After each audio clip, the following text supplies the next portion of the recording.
Ashe Nafisa Abdullahi da Rahama Sadau ahalinsu gaba ɗaya Yahudawa ne. Mu'ammil TV.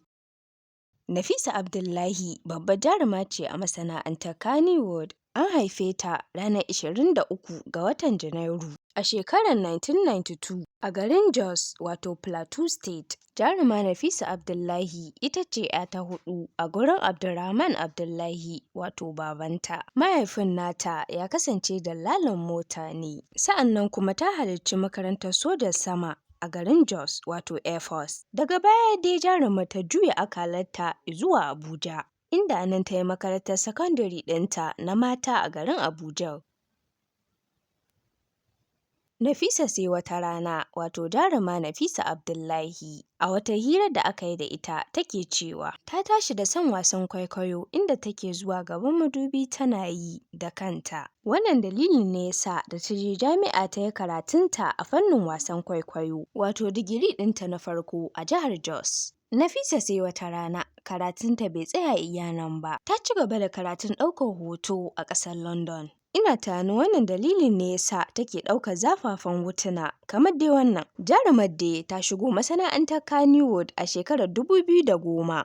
Daga nan ta fara antayo mana fina-finai daban-daban, irin su Sai Wata Rana, Toren Giwa, Abban Sadiq da dai sauransu. Jaruma Nafisa Abdullahi wasan kwaikwayonta bai tsaya iya Hausa ba, har da na Turanci take yi.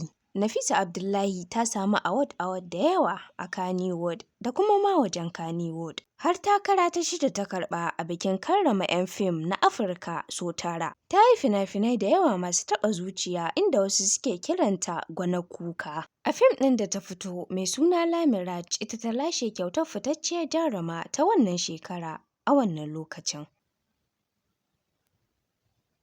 A shekarar 2014 kuwa fim ɗinta mai suna 'Ya daga Allah ya fito, inda shi ma ya yi fice, sa'annan Aminu Saira ne ya ba da umarninsa. Malam Aminu Saira dai yana yawan saka Nafisa Abdullahi a duk wani fim ɗinsa. Har wasu da yawa daga cikin mutane suke ganin ko shi ne ya kawo ta fim. Amma magana ta gaskiya Ali Nuhu ne ya kawo ta fim.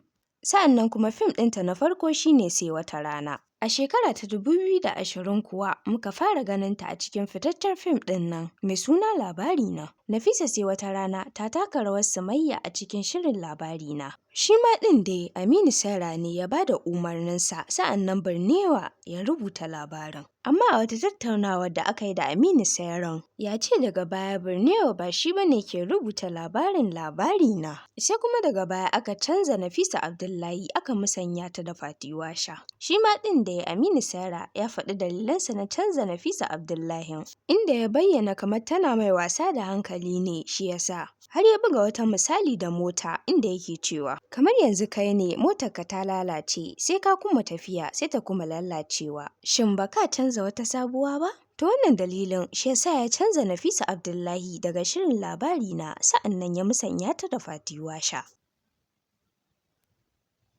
Jaruma Nafisa Abdullahi babbar 'yar kasuwa ce. Tana da kamfani mai suna Naf Cosmetics da kuma kamfanin shirya fina-finai. Da aka yi mata tambaya akan me yasa ta bar shirin Labarina, sai ta ce ba ta da lokaci ne shi yasa. Saboda tana kula da kamfanoninta da kuma kasuwancinta, sa'annan da kuma fim ɗin da take fitowa a ciki. A shekarar 2013 an gayyace ta a bikin shirya fina-finai na ƙasa da ƙasa a garin Berlin, inda suka tafi su biyu tare da wani mai ɗaukar hoto daga Nollywood saboda wakiltar ƙasa Najeriya. Sa'annan daga baya an gayyace ta zuwa bukukuwan Nollywood a Atlanta, Scotland.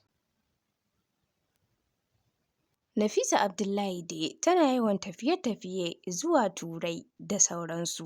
Da yawa daga cikin mutane suna cewa saboda tsananin wayewarta da shiga Turawa yasa take abubuwa irin na Turawa. A watannin baya da aka yi hira da ita tare da wani producer na Kannywood yake cewa ba ta saka ɗankwali, sa'annan kanta ya zama kamar na doki, tunda dai tana barin kan a buɗe kuma kowa zai iya gani. Wannan hira dai tare aka tattauna da Nafisa Abdullahi da kuma producer ɗin Kannywood ɗin a wani shirinta da take gabatarwa a YouTube channel ɗinta. Ai kuwa wannan magana da suka yi ya tada tarzoma a social media. inda yake tambayar ta shin ko ta san buɗe kan da take yi ba abu bane mai kyau ba? Sai ta amsa da cewa ta sani ba abu bane mai kyau, amma kuma idan aka ce kar ta yi a nan ne ma za ta yi saboda duk abin da aka hana ta shi take yi. To da wannan dalilin na sakin kai da kuma wasu abubuwan irin su rungumar turawa a faɗo daga jirgi da kuma shiga ruwa da tsayawa a gaban madubi ana juye-juye. Ya sanya wasu suke zargin ko danginta Yahudawa ne. Amma danginta ba Yahudawa ba ne. Idan muka lura suna da ɗan kamanceceniya da Rahama Sadau, saboda la'akari da cewa duka Ali Nuhu ne ya kawo su masana'antar Kannywood, saboda kusan shigarsu iri ɗaya ne. Da irin ganin yadda suka waye da kuma yadda suke gudanar da al'amuransu na kamanceceniya da Turawa. Sa'annan kuma a kwanakin nan ana yawan ganinsu a tare. A bukukuwan da ake gudanarwa na taron Kannywood da dai sauransu, jaruma Rahama Sadau tana yin fim ɗin Turanci. Akwai dalilai masu ƙarfi da suka sa ake cewa danginta ita ma Yahudawa ne. A wata hira da aka yi da ita tana cewa an dakatar da ita a Kannywood ba adadi, inda take cewa ba waƙar da suka yi da Classic ba ne farkon dakatar da ita a Kannywood, amma kuma shi ne ya fi yaɗuwa a duniya gabaki ɗaya. Kamar dai yadda na faɗa, Rahama Sadau tana yin fina-finan Turanci musamman na kudancin Najeriya.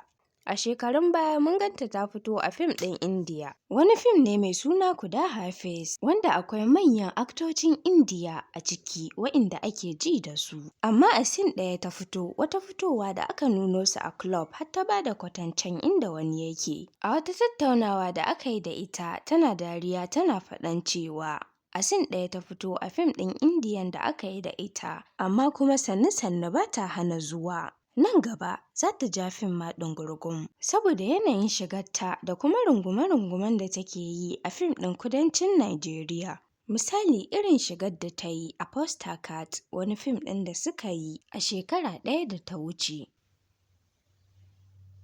Fim ɗin dai ya haɗa da jaruman kudancin Najeriya da kuma na Indiya ma baki ɗaya. Jaruma Rahama Sadau dai ta yi aure a kwanakin baya da suka wuce. Har mutane da yawa ma suna mamakin cewa ya za a yi Rahama Sadau ta yi aure, saboda suna ganin ai ta ɗauki ɗabi'ar Turawa, gabaki ɗaya ta ɗaura wa kanta.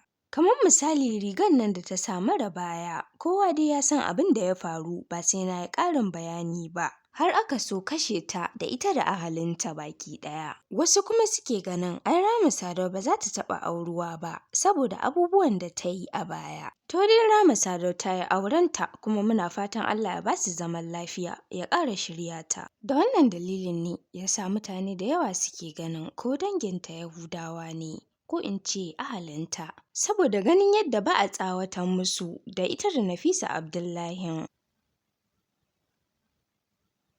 To amma dai danginsu ba Yahudawa ba ne kamar yadda mutane suke faɗa. Iyayen Nafisa Abdullahi 'yan garin Jos ne, su kuma iyayen Rahama Sadau 'yan garin Kaduna ne. Kamar dai yadda na faɗa a baya, Nafisa sai wata rana hirarta ya jawo cakwakiya sosai wanda take yi a YouTube channel ɗinta. Jaruma Nafisa Abdullahi ta bayyana cewa babu wanda ya isa ya sa ta yi abu ta yi, ko kuma ta bari ta bari. Ta ce tana yin abin da ta ga dama ne kawai.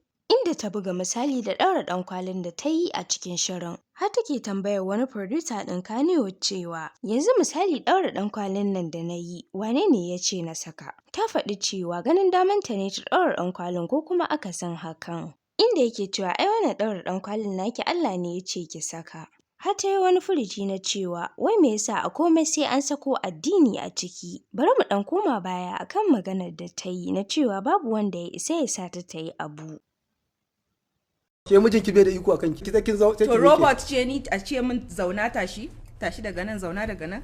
Wannan magana da ta yi ya tada ƙura sosai a shafukan sada zumunta. Mutane da yawa sun yi Allah wadarai da wannan abu nata. Malamai daban-daban sun tofa albarkacin bakinsu akan wannan furuci nata. Wasu malaman sun ce idan ka ƙi sharan masallaci ka yi ta kasuwa. Tunda mijinta ba zai iya juya ta ba, amma ai mai ɗaukar hoto yana juya ta. Tunda yana cewa tashi daga nan, zo nan, je ki can, murguɗa baki da dai sauransu. Da dama daga cikin mutane suna ganin feminist ce, saboda a hirar da suka yi da darakta Nasiru Alƙoƙi, tana cewa ba aikin mace ba ne aikace-aikacen gida da sauransu, sai dai a yi 50-50 da ita da mai gidan. Inda Nasiru Alƙoƙi ya buɗe baki ya ce, ba dole ba ne amma kyautatawa ce ka ringa yin aikace-aikace da sauransu. Saboda ya ce matar shi ma yana mata wanke-wanke da shara da wanke bayi, amma idan aka duba kaso 80 na tarbiyyar yara daga matar ne. Aiko ya ƙara harzuƙa Nafisa Abdullahi nan take ta ce, shi namijin me yake yi da ba zai kula da tarbiyyar yaran ba sai matar. Nan ko ya buga mata misali da abubuwa da dama ya ce yana fita nema da sauransu. To masu kallo da sauraro na anan za mu kawo ƙarshen wannan sharhin namu. Kada ku manta da like, subscribe, comment da kuma danna ƙararrawa. Mu haɗu a wani sharhin na gaba. Na gode.